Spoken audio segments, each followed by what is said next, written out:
Friends, recent டேஸில் ட்ரெண்டிங்காக இருக்கிற இந்த குர்த்தி தான் நானும் மீஷோவில் ஆர்டர் பண்ணியிருந்தேன். இப்போ இந்த குர்த்தியை ஓப்பன் பண்ணி இதோட குவாலிட்டி எப்படி இருக்குன்னு நம்ம பார்த்துடலாம். இந்த ட்ரெஸ் பார்த்திங்கன்னா நான் 558க்கு வாங்கியிருந்தேன்.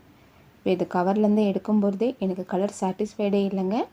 நான் எல்லோ வித் பிங்க் வரும்னு நினச்சிருந்தேன். ஆனால் இது எல்லோ வித் க்ரீன் ஷேடில் வந்துடுது. ஸோ எனக்கு கலர் சாட்டிஸ்ஃபைடு இல்லை. இப்போ இதை ஓப்பன் பண்ணி இந்த ட்ரெஸ்ஸோட குவாலிட்டியாச்சும் எப்படி இருக்குன்னு நம்ம பார்த்துடலாம் நம்ம. ஸோ ட்ரெஸ்ஸை தொடும்போதே பார்த்திங்கன்னா அதுவும் எனக்கு வந்து மைனஸாக போயிடுச்சு. ட்ரெஸ்ஸு வந்து பார்த்திங்கன்னா ரொம்ப தின்னாக இருந்தது. ட்ரெஸ்ஸை வந்து டச் பண்ணும்போதே ரொம்ப தின்னாக இருந்தது. 558க்கு ஷாலை பாருங்கள். ஷால் எப்படி வந்திருக்கு பாருங்கள். இது பேண்ட்டும் பார்த்திங்கன்னா ரொம்ப தின்னாக இருக்குங்க. ரொம்ப திக்காக கூட இல்லை. இது டாப்பும் பார்த்திங்கன்னா ரொம்ப தின்னாக இருந்தது. டோட்டலாகவே இந்த ட்ரெஸ் எனக்கு சாட்டிஸ்ஃபைடே இல்லை. 558க்கு வர்த்தாக பார்த்திங்கன்னா இது வர்த் இல்லை. ஸோ நான் ரிட்டர்ன் பண்ணிட்டேன். இதை நீங்கள் ஃபைனல் அவுட்லுக் பார்த்துட்டு இதை வாங்கணும்னு நினச்சா நீங்களே டிசைட் பண்ணி வாங்கிக்கோங்க. Thank you friend.